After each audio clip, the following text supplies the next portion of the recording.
I guess what the new project is about is saying, well, look, we know that the trash blanket is a significant resource in the sugarcane farming system, but can we manage that trash slightly differently to get more out of it in terms of increasing things like soil carbon? Hello and welcome to Cane Matters, proudly brought to you by Sugar Research Australia. I'm your host, Sonia Campbell, and today we're diving beneath our feet into the world of healthy soils. Joining me is our resident soil health expert, Principal Agronomist and Manager Translation Research, Dr. Barry Salter. Welcome, Barry. Afternoon. You've spent the past 20 years with SRA studying soil health and conducting countless field trials over that time. So you have a deep understanding of farm management practices that build healthy, resilient soils. Can you tell us about your newest long-term soil health project? So I guess the background to this project is we have a trial on the SRA station at Mackay that was actually started in 1992, and in that trial there's been sections that have been trash blanketed for that entire period of time, and there's also sections that have been where the trash has been burnt. And in a recent project that was completed, we did a significant amount of soil sampling in that old trial, and what we found was that soil carbon hadn't really increased with trash blanketing. So there was no real difference between the burnt system and the trash blanketing system after 30 years of implementing those practices, which was a bit of a surprise. And actually the data was almost the other way around. There actually tended to be higher soil carbon where we'd been burning trash. And that's probably because a charcoal type component is being retained in the burnt system, but not in the trash blanket system. So we got this unusual result, and I guess what the new project is about is saying, well, look, we know that the trash blanket is a significant resource in the sugarcane farming system. It definitely has a benefit because there's a yield benefit associated with having a trash blanket, but can we manage that trash slightly differently to get more out of it in terms of increasing things like soil carbon? Soil carbon is really important because it's the sort of building block of a healthy soil. A lot of the components of a healthy soil are supported by having a higher level of soil carbon. As you've said, we now have this new knowledge that has challenged original long-held beliefs around trash blankets and their ability to build soil carbon levels. What has been that traditional belief and how was that established? So the original thinking and the results from some of the original work as well showed that soil carbon would increase in a trash blanket system. And there was certainly data within the first sort of 5 to 6 years of that trial, so this is now in the late 90s, that showed that carbon was slightly higher. It tended to be slightly higher only in the very surface of the soil, so the first few centimetres or 5 centimetres. But there was also crop modelling work done at the time based on that data and predicting that soil carbon would increase in that trash blanket system. And here we are 30 odd years later and that doesn't seem to have happened. Were you surprised by this new outcome? Yeah, it's a bit of a surprise because as most sugarcane farmers know, if you have a trash blanket, there's an enormous amount of crop residue that's returned to the soil every season.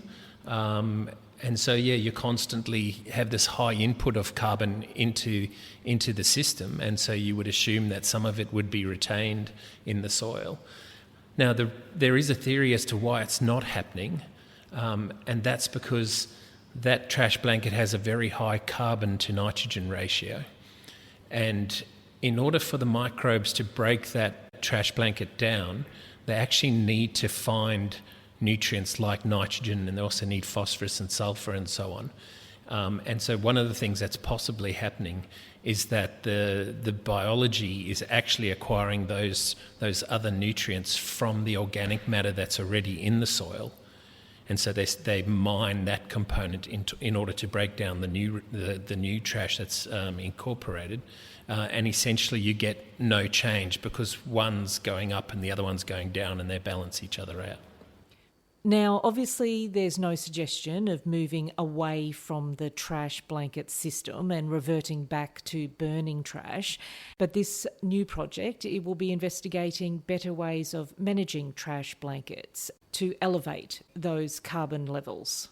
Yeah, absolutely not. We're definitely not promoting people should be burning their trash blankets.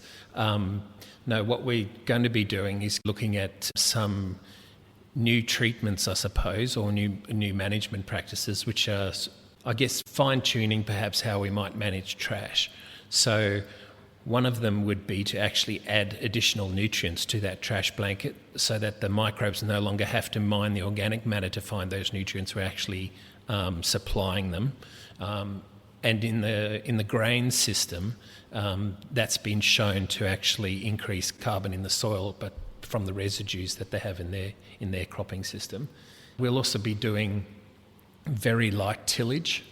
So the reason why it needs to be light tillage is because we do need trash on the surface to conserve soil moisture. So the reason why trash blankets increase cane yield is because it prevents evaporation from the soil. And so, we still need trash there on the surface to reduce evaporation, but potentially the incorporation or slight incorporation of some trash might actually have a benefit as well. Can you talk about any other techniques that you will be trialling? Yeah, so within those trials, we have those treatments, but we'll also have a treatment where we'll be baling trash, so removing the trash. That treatment's there because, as we're hearing quite a lot these days, there are talk of new products and sustainable aviation fuels and so on, and they're going to need a source of biomass in order to produce these new products. And one thought is, well, you can just take the sugarcane trash blanket and use that. Well, that might not be the best idea, and I guess we'll be have a treatment of baling trash almost as a cautionary note in terms of, well, yes, you can bale it, but maybe the negative effects on the farming system, on the soil, and how the crop grows actually outweigh that. When did the project start, and where will you be conducting your trials? So the new project started at the beginning of this year, so January 2025. We've already planted 2 new trials. So there was a trial planted up at Tully. There was one planted at McNade near Ingham, and then we have the current trial, the 30-year-old trial at Mackay, and next year we'll also be implementing a new trial in Mackay as well. And you've selected areas in different regions for a purpose? Yeah, so we're trying to capture different regions because of the different climatic differences, but also the different regions where we have the trials. We also have different soil types as well. So trying to capture a combination of things. We also have a crop modelling component in the project, so using the APSIM crop model. And the reason why we have that is because we just can't have trials everywhere, in every region, on every soil type, in every season. And so you can use the crop model to actually explore what might happen on a wider range of soil types, looking into the future, different climatic areas, etc. One of the techniques you mentioned before involves adding additional nutrients. How is that navigated with our existing reef regulations? Yeah, so look, it's a little bit more complicated in the cane system compared to grains because of the reef regulations and the regulation on the use of nitrogen and phosphorus. So we will need to keep a good eye on those things. Obviously, at this stage, it's very much in the research experimental phase.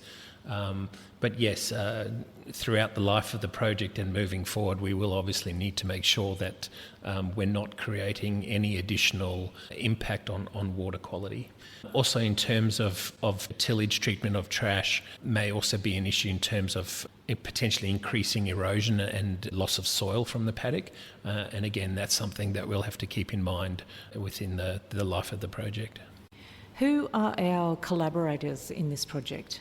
So we're working with James Cook University. They will primarily be doing the crop modelling work with us. We're also working with the University of Southern Queensland. Bernard Schroeder, who works there, is the Professor of Farming Systems, but also very familiar with the sugar industry. He used to be at SRA. Bernard has a lot of experience in sugarcane farming systems and nutrient management. We also have a contribution to the project from Wilmar Sugar. Peter Larson from Wilmar is providing advice to the project and has a large amount of experience in sugarcane farming systems. Long-term gains that might come at a short-term cost can impact a grower's decision to make practice change. Will your economic analyses in this project determine both short and long-term economic impacts of any suggested practice change? That's right. Obviously, this is a long-term project, so some of the changes, if you're talking about changes to things like soil carbon, they're a long-term type of thing. So, we just need to keep that in mind within the economics as well. But we'll certainly be able to let growers know the additional costs of trying to do some of our treatments like baling or tillage or adding those extra nutrients and so on. Can you foresee, though, the outcome of this project be any major practice change in trash management? I see it more as tweaking or fine-tuning how we might manage trash. I don't think we'll have a large change, but obviously we need to make sure that any small changes that we might make are actually worth doing as well, so that we do actually see a benefit from it. The trash blanket system is definitely a very good system to be using. It has a large number of benefits. I mentioned the fact that it retains moisture in the soil. It also reduces weed emergence. It has a yield benefit because of that moisture aspect of it. It is the incorporation of a large amount of organic matter into the soil, and even though soil carbon may not have increased, the biology associated with actually breaking it down is probably a positive thing as well. So there's a large number of benefits of trash, and people that have been using that system are very happy with it, I would say. So that's why we're treading cautiously, I suppose. We don't want to make major changes because it is a good system. It's just seeing whether or not we can make smaller changes that might mean we get more out of it without losing all the other positives that it already has. Just how important is soil carbon? Soil carbon is almost the backbone of soil health. Now, it obviously isn't everything, but the more soil carbon you have, you tend to have a healthier soil. So you'll have more diverse biology.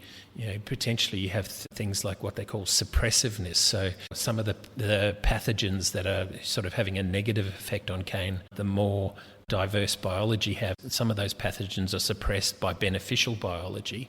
And things like having more carbon in the soil, more organic matter in the soil, increases things like that. It also potentially increases the amount of moisture that can be stored in the soil and so on. How long is this project going to take to complete? So the project is funded for 4 years, but ideally the work really needs to continue well beyond those 4 years. We're highly unlikely to see large changes in soil carbon or soil health in a 4-year period, and ideally the work would go for at least a few crop cycles. Well, thank you again, Barry, for joining me today. SRA will certainly keep industry updated on the progress of this project. For further information, listeners can head to our website, sugarresearch.com.au, and thank you again to our listeners for joining us for another episode of Cane Matters.